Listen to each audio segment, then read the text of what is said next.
From its source in Yellowstone National Park, the Madison River winds through southwestern Montana until it meets up with the Gallatin and Jefferson Rivers to form the Missouri. Just outside the park, the Madison flows through a majestic landscape with tall peaks and trout-filled waters. It appears peaceful and inviting, and indeed, it has been the destination of millions of vacationers. But just before midnight on August 17, 1959, one of nature's most terrifying forces was unleashed in this narrow canyon. An earthquake, measuring 7.5 on the Richter scale, jolted the ground. At the time, it was the fourth strongest quake ever recorded in the United States. This computer animation shows the sequence of events that happened under the cover of darkness. First, at the epicenter of the quake, the Red Canyon and Hebgen Lake fault lines cracked and dropped 20 feet or more. 3 giant scarps ripped through the Madison River Canyon. Within seconds, the earthquake dealt its most damaging blow. Just at the point where the canyon drops into the plains, a massive block of canyon wall sheared off and slid with astonishing speed and force into the Madison River and halfway up the opposite canyon wall. The section of rock, 3/4 mile wide, hit the river like a platter dropping into a pan of water. The landslide displaced water in every direction.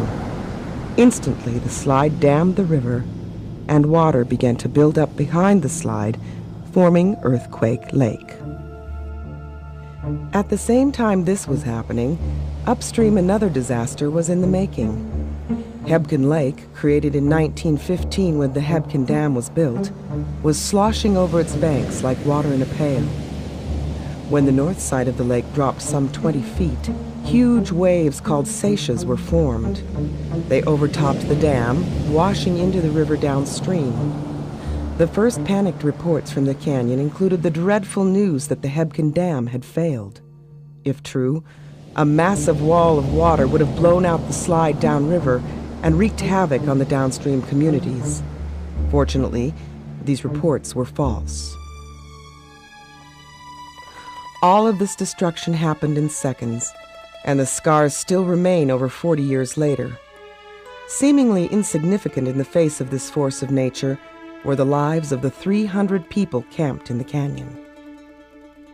The Hebgen Lake earthquake struck on a calm, clear, moonlit night at the peak of the tourist season in Yellowstone. That night, at least 18,000 people were in the park. Around the region, campgrounds and local motels were filled to capacity. Even the roadsides were lined with cars and trailers. The quake rocked the land so violently that travelers awoke to sheer terror.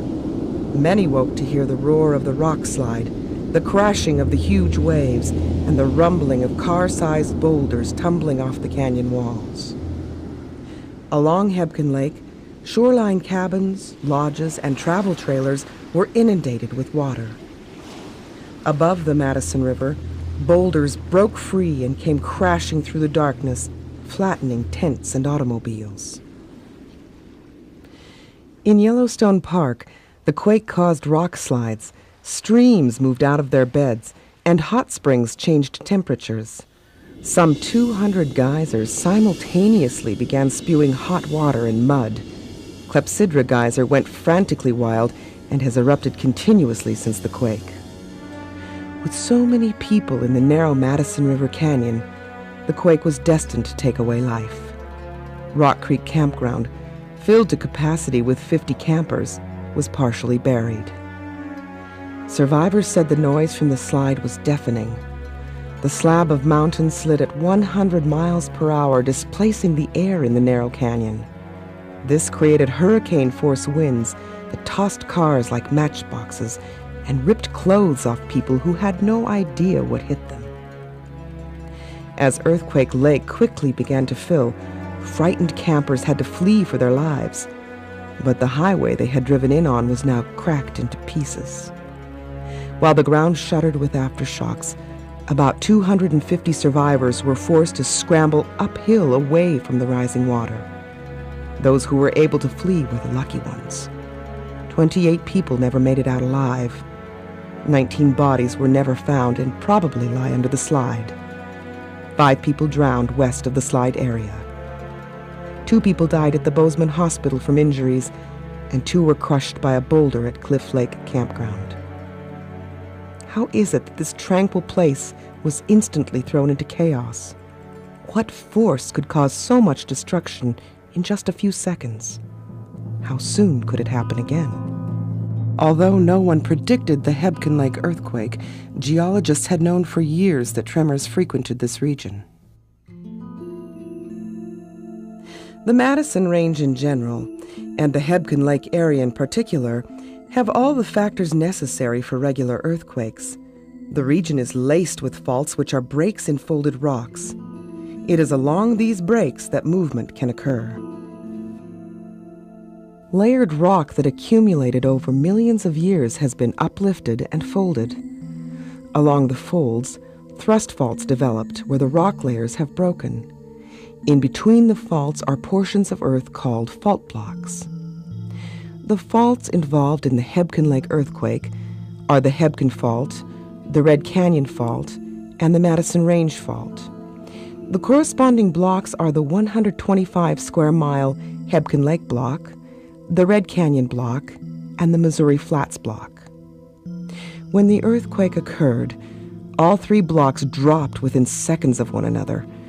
Both the Red Canyon Block and the Hebgen Lake Block tipped toward their northern boundaries along the fault lines. While the dropping of the Red Canyon Block caused only minor damage, the Hebgen Lake Block caused significant damage. When this block dropped, it tilted Hebgen Lake 19 feet, creating the Seiche waves and causing the destruction of cabins and the road along the lake. The epicenter, or point directly above where the quake occurred, was located near Duck Creek and the junction of Highways 287 and 191, 8 miles north of West Yellowstone, Montana. The quake was powerful enough to be felt in 8 states, across 500,000 square miles. As with most natural disasters, the hours following the earthquake were marked by chaos. Hundreds of people had been trapped by the Madison River slide and the severed roads. Local, state, and federal authorities were unable to effectively organize until daylight, some 5 hours after the quake hit. Mrs. Grace Miller, a 70-year-old widow and owner of the Hillgard Fishing Lodge on Hebgen Lake, was awake when the quake began. She ran out of her lodge door and jumped across a 5-foot crevice just as her lodge dropped into the lake behind her. Some remnants of her cabins are still eerie reminders of that night. A man and his family trying to escape by highway drove off a 6-foot scarp along the Red Canyon Fault. Amazingly, no one was seriously injured. The Bennett family had traveled from Idaho and was camped along the Madison River, just downriver from the mouth of the canyon. Under the moonlight, Pearlie Bennett, his wife Irene, and their children Phil, Carol, Tom, and Susan spread out their tent and settled into sleeping bags. Pearlie and Irene were startled awake by a rumbling noise and shaking ground. They couldn't comprehend what was happening. Irene looked up to see her husband clutching a tree and bracing himself against the 100-mile-per-hour winds created by the rock slide. In the next instant, he disappeared into the night. A rush of water created when the slide hit the river washed the family away. Only Irene and her oldest son, Phil, survived. A California couple perished when a huge boulder crashed through the Cliff Lake campground, crushing them as they slept in their tent. Their 3 children, sleeping in a nearby tent, were unharmed. At dawn, the U.S. Air Force sent 4 helicopters to do search and rescue. The Forest Service dropped in smoke jumpers, who immediately began rescue operations as well. By the end of the day, 250 people had been rescued. When the new day's light filled the canyon, the scale of destruction became clear. The amount of water building up behind the rock slide was alarming. Whole sections of Highway 287 were destroyed. There were serious cracks in the Hebgen Dam. At final tally, $11 million of damage had been done to the roads, buildings, and campgrounds. The sinking of the north shore of Hebgen Lake left docks, beaches, and cabins underwater. But on the south shore, over 1,000 acres of muddy lake bed lay exposed. Between Hebgen Dam and the rock slide, the Halford resort camp consisted of about a dozen small cabins strung along the Madison River. When the river was plugged by the slide, the rising waters lifted the cabins from their foundations. They drifted aimlessly until the spillway was dug through the slide and the water level dropped. They are now referred to as Ghost Village, and they lie helter-skelter in the meadow next to the river. The most serious problem, however, was Earthquake Lake. With the survivors rescued, the Army Corps of Engineers began a race against time. Water rising behind the slide threatened to destroy the Hebgen Lake Dam, or worse, overtop the slide and flood downstream. Crews worked around the clock building a spillway for the water.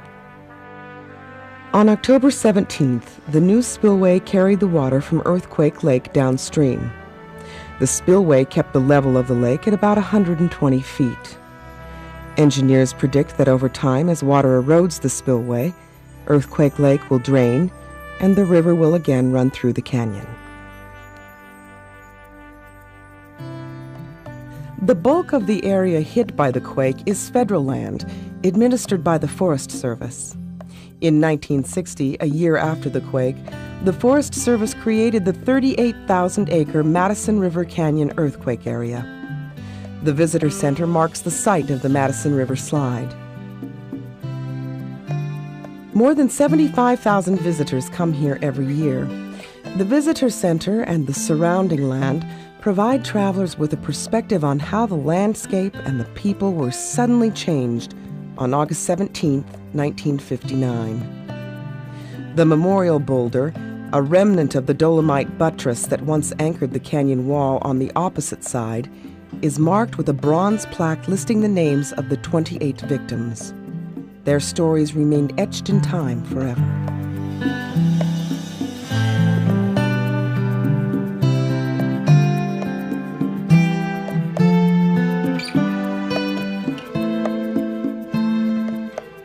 The scars of the earthquake are now more than 40 years old. Some are still obvious, like the slide, the scarps, the skeletal trees, and Ghost Village. But some are beginning to soften as the land continues to heal. New trees are growing on the face of the slide, and vegetation is slowly blurring some of the scars. This landscape is an infant in geologic time, and surely one day the fault block will sink again. For now, this canyon is a reminder of how land and lives can change in an instant when a force of nature is unleashed.